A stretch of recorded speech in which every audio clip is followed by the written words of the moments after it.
Andhra ವಾದ್ಯಗೋಷ್ಠಿ YouTube ಚಾನಲ್ನ ಸಮಸ್ತ ವೀಕ್ಷಕರಿಗೆ ರವಿರಾಜ್ ಮಾಡುವ ನಮಸ್ಕಾರಗಳು.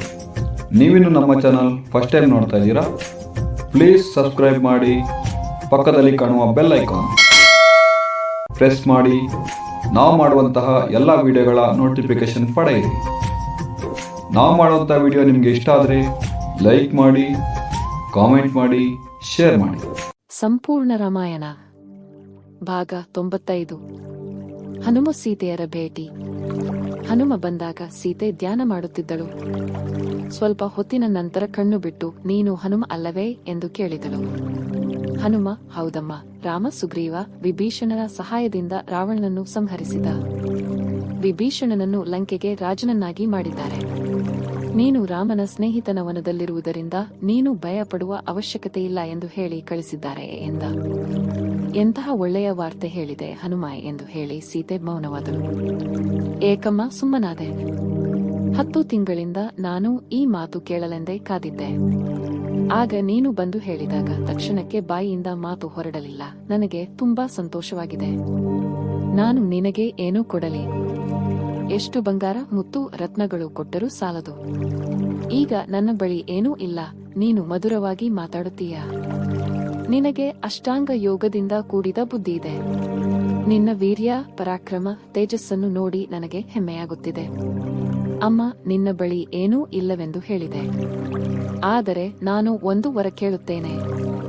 ಹಿಂದೆ ನಾನು ಬಂದಿದ್ದಾಗ ಈ ರಾಕ್ಷಸಿಯರು ನೀನು ಬದುಕಿದ್ದಾಗಲೇ ನಿನ್ನನ್ನು ಹಂಚಿಕೊಳ್ಳುತ್ತಿದ್ದರು. ನೀನು ಅನುಮತಿ ಕೊಟ್ಟರೆ ಅವರನ್ನು ಸ್ವಲ್ಪ ಹಿಂಸಿಸಿ ಬರುತ್ತೇನೆ. ಹನುಮ ಅವರು ದಾಸಿ ಜನರು. ಪ್ರಭು ಹೇಳಿದಂತೆ ಮಾಡುತ್ತಾರೆ. ದೋಷ ಅವರದ್ದಲ್ಲ, ಅವರ ರಾಜನದು. ನೀನು ನಿನ್ನ ಪ್ರಭು ಹೇಳಿದಂತೆ ಮಾಡುವ ಹಾಗೆ ಅವರು ಅವರ ಪ್ರಭು ಹೇಳಿದಂತೆ ಮಾಡಿದ್ದಾರೆ. ಹಿಂದೆ ಏನೋ ನಾನು ಪಾಪ ಮಾಡಿದ್ದೇನೆ.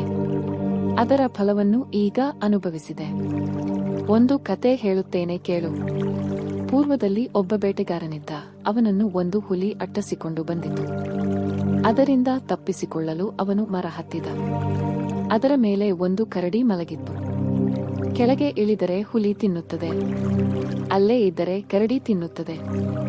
ಈ ಪರಿಸ್ಥಿತಿಯಲ್ಲಿ ಹುಲಿ ಕರಡಿಗೆ ಅವನು ನರ, ನಾವು ಮೃಗಗಳು. ಅವನ ಜಾತಿಯೇ ಬೇರೆ, ನಮ್ಮ ಜಾತಿಯೇ ಬೇರೆ. ಅವನನ್ನು ಅಲ್ಲಿಂದ ತಳ್ಳಿಬಿಡು ಎಂದಿತು. ಆದರೆ ಕರಡಿ ಅವನು ತಿಳಿದೋ ತಿಳಿಯದೆಯೋ ನಾನಿರುವ ಮರವನ್ನೇ ಹತ್ತಿದ್ದಾನೆ. ಅಂದರೆ ನನಗೆ ಶರಣಾಗಿದ್ದಾನೆ. ಆದ್ದರಿಂದ ಅವನನ್ನು ತಳ್ಳುವುದಿಲ್ಲ ಎಂದಿತು. ನಂತರ ಮಾನವನಿಗೆ, ನನಗೂ ಹುಲಿಯಿಂದ ತೊಂದರೆಯಿದೆ. ಮಲಗಿದಾಗ ನಾನು ಕೆಳಗೆ ಬಿದ್ದು ಬಿಡಬಹುದು. ಆದ್ದರಿಂದ ನಾನು ಬೀಳದಂತೆ ನೋಡಿಕೋ ಎಂದು ಹೇಳಿತು. ಕರಡಿ ಮಲಗಿದ ಮೇಲೆ ಹುಲಿ ಮಾನವನಿಗೆ, ಅದಕ್ಕೆ ಎದ್ದ ಮೇಲೆ ಹಸಿವಾಗುತ್ತದೆ. ನಿನ್ನನ್ನು ಕೊಂದೇ ಕೊಲ್ಲುತ್ತದೆ. ಅದನ್ನು ಕೆಳಗೆ ತಳ್ಳು, ನಾನು ತಿಂದು ಹೋಗುತ್ತೇನೆ. ಆಮೇಲೆ ನೀನು ಹೋಗಬಹುದು ಎಂದಿತು. ಆ ಬೇಟೆಗಾರ ಕರಡಿಯನ್ನು ಕೆಳಗೆ ತಳ್ಳಿಬಿಟ್ಟ. ಆದರೆ ಕರಡಿ ಒಂದು ಕೊಂಬೆಯನ್ನು ಹಿಡಿದು ಮೇಲೆ ಬಂದಿತು. ಮತ್ತೆ ಹುಲಿ ಕರಡಿಯಲ್ಲಿ ಭೇದವನ್ನು ಪ್ರೇರಿಸಲು ನೋಡಿತು. ಆದರೆ ಕರಡಿ ಅಪಕಾರ ಮಾಡಿದ್ದರೂ ಅವನು ಆಶ್ರಿತನಾದರೆ ಅವನನ್ನು ಕಾಪಾಡಲೇಬೇಕು ಎಂದು ಬೇಟೆಗಾರನನ್ನು ಕಾಪಾಡಿತು. ನಾನು ಮನುಷ್ಯ ಸ್ತ್ರೀ, ಅದರಲ್ಲಿಯೂ ಕ್ಷತ್ರಿಯಳು. ರಾಮನ ಪತ್ನಿಯಾಗಿ ಈ ರಾಕ್ಷಸ ಸ್ತ್ರೀಯರನ್ನು ಕೊಂದರೆ ಉತ್ತಮ ಕುಲದಲ್ಲಿ ಹುಟ್ಟಿಯೂ ಏನು ಪ್ರಯೋಜನ? ಕೆಟ್ಟವರ ಮೇಲೂ ದಯೆ ಇರಬೇಕು. ಇವರು ತಪ್ಪು ಮಾಡಿದ್ದಾರೆ. ನನಗೆ ಇವರ ಮೇಲೆ ದಯೆ ಇದೆ. ನಾನು ಇವರನ್ನು ರಕ್ಷಿಸುತ್ತೇನೆ. ಅಮ್ಮ, ಇಂತಹ ಮಾತುಗಳು ನಿನಗೆ ಮಾತ್ರ ಸಾಧ್ಯ ಎಂದು ಹೇಳಿ ಹನುಮ ರಾಮನ ಬಳಿ ಬಂದು, ಸೀತೆಯು ನಿನ್ನನ್ನು ನೋಡಲು ಇಚ್ಛಿಸುತ್ತಿದ್ದಾಳೆ ಎಂದ. ಹನುಮನ ಮಾತು ಕೇಳಿ ರಾಮ ಸ್ವಲ್ಪ ಹೊತ್ತು ಯೋಚಿಸಿದ. ಅವನ ಕಣ್ಣಿನಿಂದ ನೀರು ಧಾರಾಕಾರವಾಗಿ ಹರಿಯಿತು. ಬಹಳ ದುಃಖದಿಂದ ಭೂಮಿಯನ್ನು ನೋಡುತ್ತಾ ವಿಭೀಷಣನಿಗೆ ಹೇಳಿದ.